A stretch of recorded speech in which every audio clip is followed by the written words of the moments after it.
Itu dia tuh, hipertensi, tekanan darah tinggi yang disebabkan bisa karena faktor genetik atau karena pola hidup.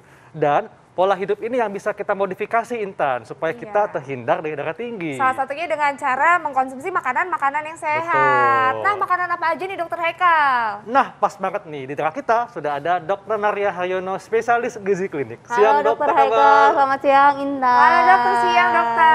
Dokter, ini banyak banget di depan kita makanan-makanan, banyak banget nih ternyata ya. Nah Dokter, tapi kita langsung aja ke fakta mitos yang pertama ya. Ini katanya kalau rutin konsumsi garam dengan takaran yang tinggi, ini bisa menyebabkan hipertensi. Ini fakta atau mitos? Oh, fakta banget. Fakta, Rasanya kenapa? ya orang udah banyak tahu ya. Jadi garam itu beresiko sekali menaikkan tensi, tekanan darah. Seberapa banyak? Nah, dianjurkan itu rata-rata konsumsi garam sebaiknya sebanyak 5 gram aja sehari. 5 gram tuh semana 5 gram 1 sendok teh tahu ya, itu rata. Oh, 1 sendok teh Ya, rata. sayangnya orang Indonesia kan cita rasanya tuh bervariasi dan ada juga yang suka gurih. Nah, konsumsi garam ini bisa mencapai lebih dari 10 gram per hari. Jadi resikonya berkali-kali lipat, apalagi kalau sudah ada faktor resiko keluarga gitu ya atau turunan. Garam bukan hanya maksudnya bukan hanya yang berupa gini apa garam kasar, tapi hati-hati yang namanya natrium atau sodium biasanya itu ada di mana? Ada di makanan-makanan kemasan, minuman yang berasa karena sifatnya kan mengawetkan. Jadi harus hati-hati nih kalau yang ada tekanan darah tinggi, perhatikan kandungan natrium atau sodium. Oh, ini maksudnya generasi mecin ya Dok ya? Mecin tuh enak Dokter. Ya. Nah, biasanya makanan-makanan apa sih Dok yang kalengan? Kalengan atau makanan kemasan itu ada natrium atau sodiumnya yang tinggi. Dok, ini kan topik kita kalau misalnya mengalami hipertensi, jangan risau, bisa diatasi dengan makanan-makanan yang apa aja Dok? Kalau makanannya di depan kita ini apakah bisa membantu mengatasi hipertensi? Harusnya sih oke semua nih. Oke semua ya? Yang ini tadi ya, garamnya. Oh iya, ini ada apa aja nih Dokter? Ya, jadi gini, menurut ada yang namanya istilah kerennya DAS diet. DAS diet itu dietary approaches to stop hypertension. Jadi ada anjuran-anjuran gitu ya. Contohnya, konsumsilah sayur dan buah 5 serving masing-masing per hari. 5 serving? 5 takaran, jadi 5 kali lah paling enggak sehari. 5 kali buah, 5 kali sayur. Sehari? Satu servingnya seberapa? Satu servingnya kira-kira 1 mangkok. Sayur apapun Dok? Sayur apapun atau buah apapun. Oke. Selain itu juga kacang-kacangan kayak gini nih. Kacang apa aja Dok? Kacang apapun. Apapun? Ya, karena itu memang oke sekali untuk ternyata mampu menurunkan atau mengurangi resiko tekanan darah tinggi. Oke, jadi apa aja Dok ya, dokter-dokternya bisa di kayak dokter merah, kacang merah, kacang kedelai, kacang tanah, bahkan ikan seperti apa, karena kita pengennya kan kalau hipertensi itu dampaknya kita nggak mau berdampak buruk gitu ya. Jadi kita perlu omega 3 untuk antiinflamasi. Nah, adanya di ikan kembung nih. Oh gitu Dok ya. Nah, ini ada fakta mitos Dok yang dipercaya masyarakat ya. Konsumsi mentimun dan labu siam kukus dapat mengatasi tekanan darah tinggi. Ini fakta atau mitos? Oh, ini fakta. Fakta Dokter? Iya. Di depan Intan nih ada mentimun. Ada timun. Berapa banyak dan kenapa Dok? Jadi gini kenapanya, jadi dalam mentimun termasuk juga labu siam tadi ya, ternyata mengandung kalium yang cukup tinggi. Jadi kalau orang-orang yang hipertensi ini butuh ekstra kalium. Dan juga kadang-kadang ada nih yang dikasih, mungkin beberapa pasien yang hipertensi sudah akrab sekali dengan, saya lagi dikasih obat untuk ngeluarin air atau yang bersifat diuretik gitu ya. Nah, diuretik alami itu ada di dalam labu siam dan juga ada di dalam ketimun. Nah, supaya dapatnya lebih bagus, ada baiknya kalau makan labu siam dan timun ya nggak usah dipotong kecil-kecil, karena potongan yang makin kecil kemudian dibilas ini ternyata mengeluarkan kalium cukup banyak. Oh, jadi kalau dari kondisi utuh gini itu lebih terus baik. dicuci lebih baik baru dipotong-potong ya. Untuk terus kalau banyaknya berapa banyak Dokter? Nah, sebenarnya kan tadi kita diharapkan konsumsi sayur dan buah 5 serving nih, 5 sayur 5 kali buah.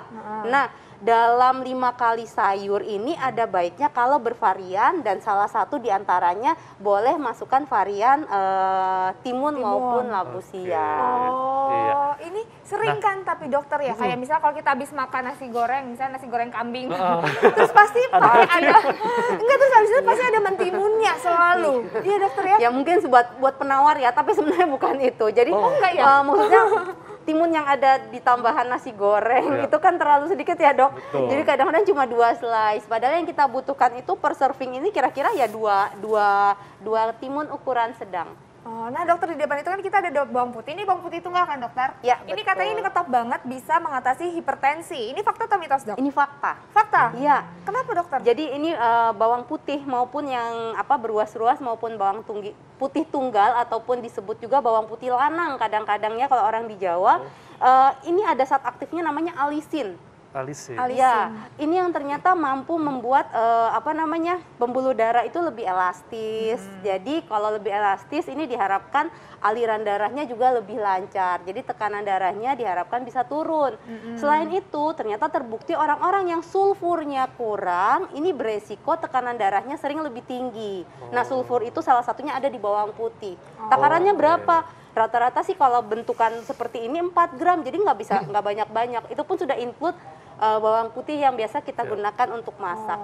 Oke. 4 gram. Ya. Dok, tapi kalau misalnya andai kata dimasak atau diproses, apakah itu akan menghilangkan nutrisinya, dok? Harusnya kalau yang seperti kandungan sulfur harusnya sih tidak.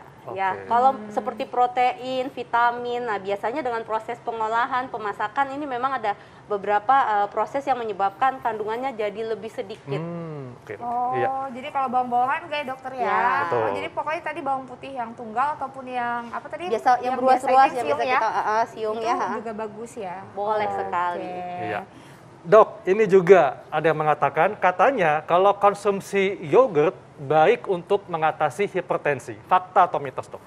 Ini dok, yogurt. Yogurt, ya. Fakta, dokter. Fakta.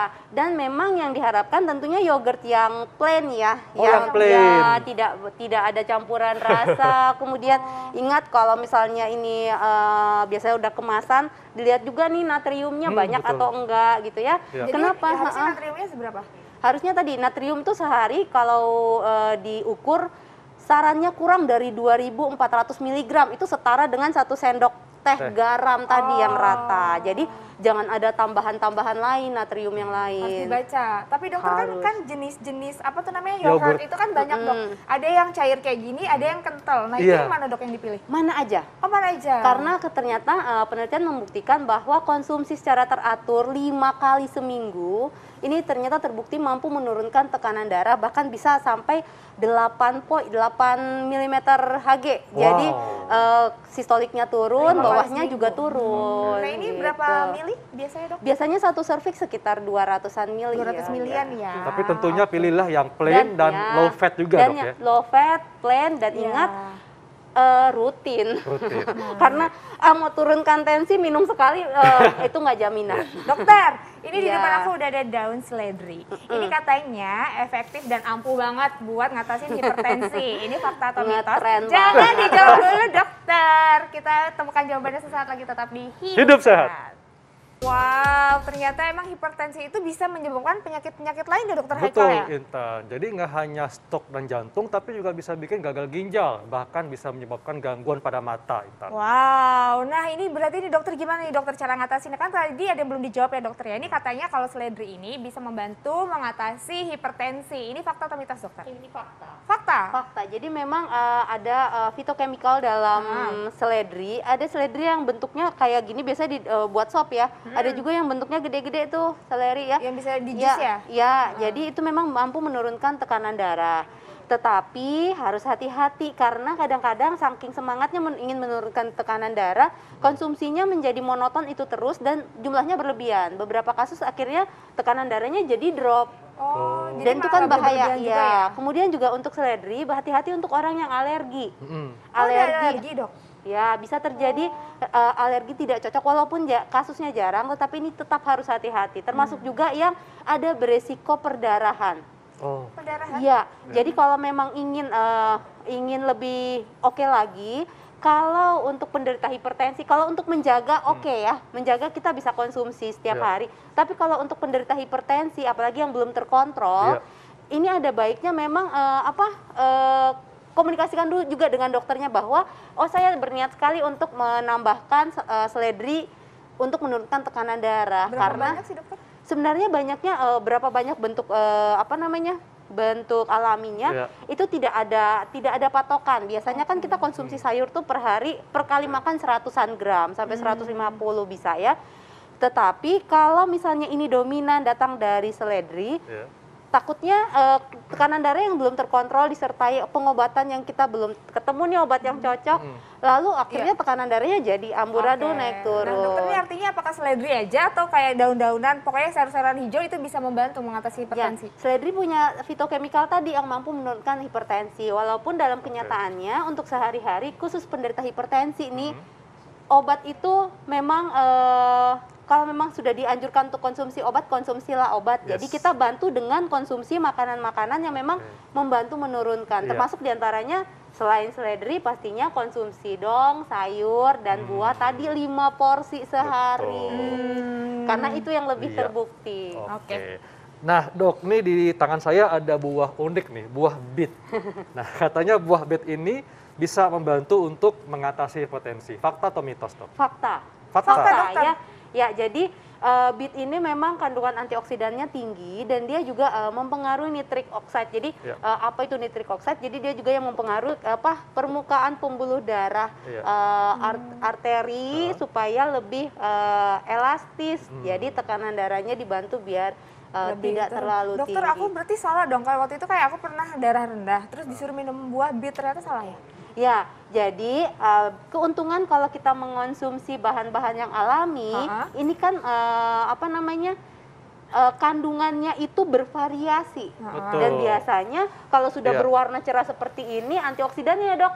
Nah, jadi bukan hanya dampak, makan ini berarti hipertensi teratasi, bukan. Jadi dia akan membantu mengatasi hal-hal yang berkaitan sama inflamasi dan oksidasi. Jadi artinya pemirsa, kalau sudah menderita hipertensi, jangan lupa untuk rutin minum obat dan makanan ini bisa membantu untuk menurunkan tekanan darah. Seperti itu dok ya? Betul sekali. Dokter, makasih banyak dokter. Informasinya luar biasa banget. Terima kasih pemirsa di rumah, nggak terasa ya udah 1 jam kami menemani Anda. Jangan lupa untuk terus saksikan Hidup Sehat setiap Senin sampai Jumat jam 1 sampai jam 2 siang hanya di TV One. Dan kami pamit, Dr. Haikal. Saya Intan Salmadina. Indonesia Hidup Sehat.